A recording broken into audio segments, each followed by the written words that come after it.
Shalom. Ya, bagaimana kabarnya saudara-saudara yang kasih dalam Kristus? Luar biasa, amin. Ya, puji Tuhan. Kita akan langsung mulai saja. Kita buka dari Kisah Para Rasul pasal 1 ayatnya yang ke-4 dan ke-5. Kisah Rasul 1 ayat 4 dan 5. Demikianlah firman Tuhan. Pada suatu hari ketika ia makan bersama-sama dengan mereka, ia melarang mereka meninggalkan Yerusalem dan menyuruh mereka tinggal di situ menantikan janji Bapa yang demikian katanya, telah kamu dengar daripadaku, sebab Yohanes membaptis dengan air, tetapi tidak lama lagi kamu akan dibaptis dengan Roh Kudus.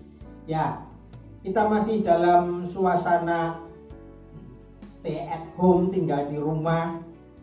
Dan luar biasanya saat-saat kita harus tinggal di rumah ini ada dalam satu rentang waktu di mana kita memperingati Paskah. Dan nanti juga akan ada kenaikan Yesus ke surga, dan kemudian juga ada turunnya Roh Kudus. Dan baru saja kita baca tadi, Yesus menyuruh murid-muridnya untuk menanti janji Bapa di Yerusalem.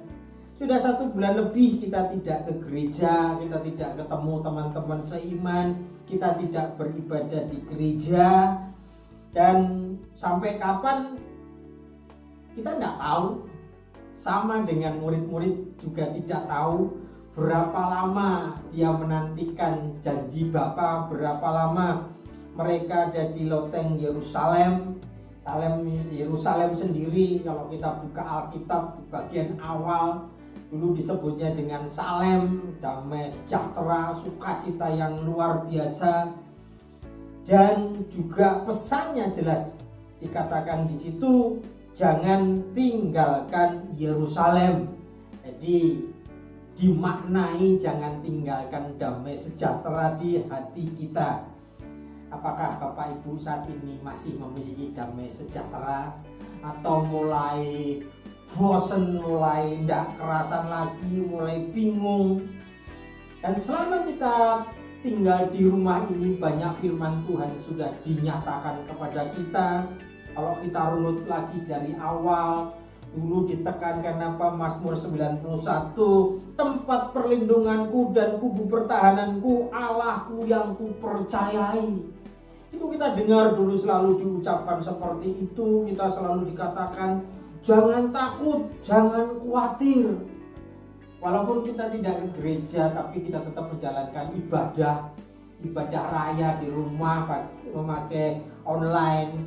Cool online, ada firman yang disampaikan. Saya berharap Bapak Ibu mengikutinya. Jadi tidak percuma. Hamba-hamba Tuhan yang dipakai Tuhan untuk menyampaikan itu sudah mempersiapkan, sudah direkam, sudah upload dan sebagainya. Jangan sampai itu berlalu begitu saja. Ditekankan di situ jangan takut, jangan khawatir. Kemudian ditegaskan kemarin itu, ketakutan kita, kekhawatiran kita itu seringkali terjadi karena logika kita.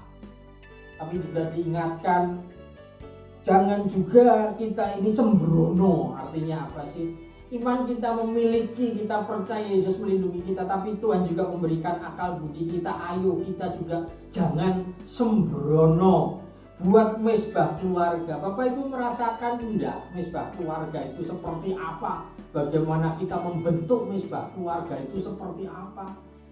Bagaimana susahnya ngajak anak, ngajak istri, ngajak suami itu ayo kumpul bareng. Karena semua di rumah merasa libur, terutama hari Minggu pas ibadah itu. Ada yang bangunnya seenaknya sendiri. Anak saya tanya, ayo ibadah. Saya biasanya ibadah sore, masih berpikiran seperti itu. Ingatkan untuk saling mengampuni dalam keluarga.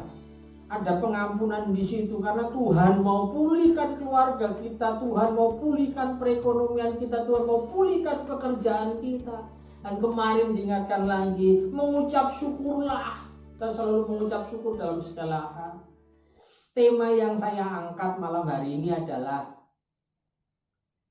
Tuhan persiapkan gerejanya menjelang kedatangannya. Jadi Tuhan persiapkan kita menjelang kedatangan Tuhan. Banyak yang Tuhan izinkan terjadi dalam masa-masa kita di rumah ini. Yang Tuhan izinkan terjadi untuk memproses kita, untuk membentuk kita. Kalau kita ingat dari awal saja, di awal saat gereja ini masih mempertimbangkan libur, enggak, seolah-olah terpecah menjadi dua kelompok begitu, terbagi menjadi dua kelompok. Yang satu setuju jalan terus, yang penting jalan terus, jangan sampai iman kita goyang, jalan terus, jangan takut. Yang satu lagi mengatakan libur, pemerintah juga mengatakan nggak boleh libur. Makanya puji Tuhan akhirnya Gembala yang memutuskan kita ikuti pemerintah. Nah, kenapa Tuhan izinkan itu terjadi? Tiba-tiba jemaat itu pengerja juga pada rajin buka ayat untuk menopang pendapatnya. Tuhan berperang menggantikan kita, Tuhan melindungi kita. Terus kemudian yang di sini jangan mencobai Tuhan Allahmu. Semuanya benar. Walaupun konteksnya kadang dipaksa-paksakan, tapi Tuhan itu ingin ayo kita buka lagi Alkitab kita ingat firman-Nya. Nanti suatu saat akan diperlukan, itu akan nongol lagi dalam pikiran kita dan akan menguatkan kita. Saya percaya itu diizinkan Tuhan. Saya termasuk orang yang cerewet di sana, cerewet di sini, cerewet di sana. Bukan cuma di gereja kita, di kul atasnya kul 2 saya juga cerewet sampai ada yang telepon saya. Waduh ya, saya agak marah. Jangan begini, jangan begitu, jangan begini. Istri saya dengar komentarnya apa? Papa ini mentang-mentang gak kerja di kantor, cuma di rumah, kelebihan energi. Ayolah dijaga ucapannya, jangan sampai jadi batu sandungan. Amin, amin. Kemudian mulai muncul perhatian kita pada jemaat yang di sono, jemaat yang di situ, jemaat yang di sono. Mulai kita usul, banyak yang usul, gereja bantu dong mereka. Itu lihat mereka perlu ini, mereka perlu itu. Memang kerinduan kita itu bantu semuanya. Tetapi jangan dibandingkan gereja dengan satu badan atau satu yayasan yang memang didirikan untuk kegiatan sosial seperti itu. Dana mereka beda, tujuan mereka didirikan juga beda, kemampuan mereka beda. Masih puji Tuhan gereja kita ini tidak dibebani dengan sewa. Kita sudah punya sendiri. Coba bayangkan kalau dengan sewa. Waduh, kita tahu sebetulnya gereja pun terkena dampak dengan adanya virus corona ini. Perpuluhan lah yang jelas lah. Turun pasti. Ayo, siapa yang bulan April belum perpuluhan? Bentar lagi sudah Mei. Mau dirapel atau dilupakan? Tapi ya monggo, di sini banyak pengerjanya, sudah tahulah bagaimana. Saya tidak menekankan hal itu di sini. Monggo, tapi memang benar gereja juga terkena dampaknya. Puji Tuhan ada hambanya yang mengkoordinir, yang menggerakkan untuk ayo kita bantu teman-teman kita yang terkena dampak, tapi tidak pakai dana gereja. Bagaimana? Ya ayo, yang katanya tergerak ayo, yang katanya hatinya tergerak ayo, kita memberikan apa yang kita punya untuk mereka yang membutuhkan. Dan di sini kita diuji lagi. Apakah kita hanya sampai pada taraf kasihan pada mereka, bantu dia dong, bantu dia dong, bantu dia dong, atau kita sendiri juga tergerak untuk turut memberikan apa yang kita punya. Ya Pak Yosua, saya juga termasuk yang sebetulnya berhak menerima itu. Nah kalau itu beda. Tapi ayo kita yang masih diberkati Tuhan, terlibat di dalamnya. Tuhan itu ingin memproses, ingin membentuk gerejanya supaya kita siap saat kedatangannya nanti. Jemaat pun juga seperti itu, mulai diuji. Para jemaat itu mulai diuji. Di sana sini mulai kita dengar, mana sembako dari gereja. Yang di sono gerejanya sono ngasih sembako sudah 3 kali, mana? Jujur memang ada beberapa orang yang terlewat, nggak kedata. Kenapa bisa seperti itu? Cek diri kita masing-masing. Kita sering nongol ke gereja, nggak tergabung dalam kul, enggak. Kan sudah diumumkan berkali-kali, ikut kul. Ini perpanjangan tangan gereja supaya kabar dari gereja sampai ke jemaat, kabar dari jemaat sampai ke gereja. Pada menganggap remeh. Dan dalam kondisi seperti ini, mulai teriak-teriak, mulai mana aku bantuan untukku mana? Bagaimana Bapak Ibu Saudara dalam Kristus? Masih ada enggak Yerusalem di hati kita? Damai sejahtera di hati kita? Masih betah enggak tinggal di rumah? Kalau kita renungkan, rumah itu isinya siapa sih? Istri kita, suami kita, anak-anak kita, orang tua kita. Nggak ada loh musuh kita. Rumah kita itu isinya orang-orang yang seharusnya paling kita cintai, paling mencintai kita juga. Begitu dikurung 1 bulan ini, ada ndak yang mulai baperan? Ada ndak yang mulai berantem? Baper, gampang marah. Yang punya orang yang dikasihnya tinggal jauh, nggak bisa jadi satu, entah itu karena memang belum jadi keluarganya, entah karena terkurung di sana nggak bisa keluar, nggak bisa datang di sini. Ada ndak yang juga baperan, merasa nggak dikangeni, merasa nggak diperhatikan, merasa mau ngomong nggak mau dengar lagi, mau nyapa saja sudah dianggap ganggu. Ini ujian. Dan tiba-tiba ada satu yang timbul di hati saya. Di rumah kita bisa baper pada orang-orang yang kita kasih. Kita bisa merasa diabaikan. Kita bisa merasa selalu disalahkan. Bagaimana sikap kita terhadap Tuhan? Tuhan yang kasihnya pada kita luar biasa. Jangan-jangan dia juga merasakan apa yang kita rasakan saat ini. Kenapa tidak ada yang kangen sama aku? Kenapa tidak ada yang punya waktu buat aku? Kenapa tidak ada yang membalas kasih? Kenapa waktu aku ngomong kok sepertinya dibilang begini, diam Tuhan, aku mau sendiri.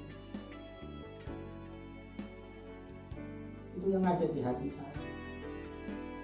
Diizinkan terjadi hal itu supaya apa? Supaya kita bisa merasakan kalau kita mengasihi seseorang dan seseorang itu menganggap remeh, rasanya seperti apa? Jangan-jangan kita menganggap remeh kasih Tuhan. Kita lupa kalau dia mati dan bangkit itu untuk kita. Ini loh proses yang Tuhan izinkan terjadi. Saat ibadah tidak di gereja lagi, saat tidak ada yang ngawasin kita, saat tidak ada yang menegur kita saat kita salah, saat tidak ada persembahan kasih, masihkah kita memiliki kasih yang luar biasa untuk Tuhan? Masihkah kita menggebu-gebu untuk Tuhan? Filipi 1 ayat 21 sampai 22. Filipi 1 ayat 21 sampai dengan 22. Demikianlah firman Tuhan. Karena bagiku hidup adalah Kristus dan mati adalah keuntungan.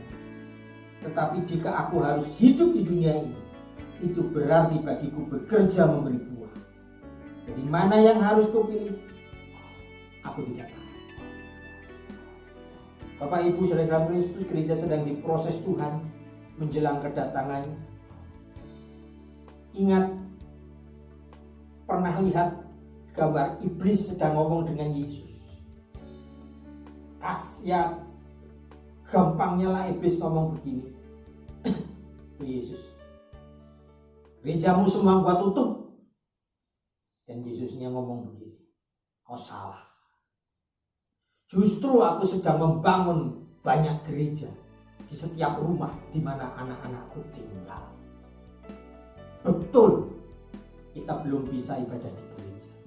Tapi di setiap rumah sebetulnya yang diinginkan Tuhan, di situ menjadi gereja, gereja, gereja, gereja, gereja, ibadah, ibadah, ibadah, ibadah, pujian, pujian, mesbah doa.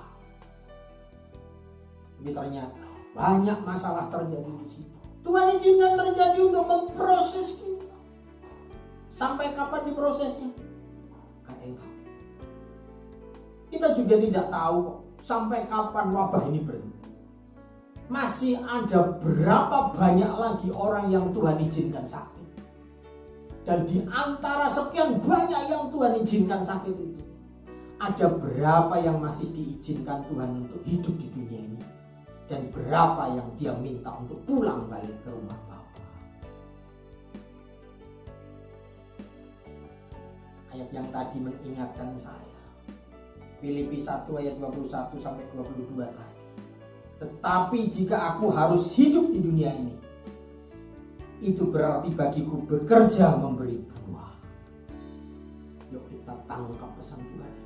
Tuhan sedang memproses gereja, memproses kita. Kalau kita lolos, saya percaya badai pasti berlalu. Tapi bukan itu yang utama. Badai pasti berlalu. Saat badai berlalu, kapal kita itu masih di atas apa sudah tenggelam. Saat proses ini selesai, hanya ada dua pilihan, dua kemungkinan yang Tuhan izinkan terjadi. Kita diminta tetap tinggal di dunia ini atau dipanggil pulang. Tetapi jika aku harus hidup di dunia ini, itu berarti bagiku bekerja memberi buah. Tuhan Yesus memberkati.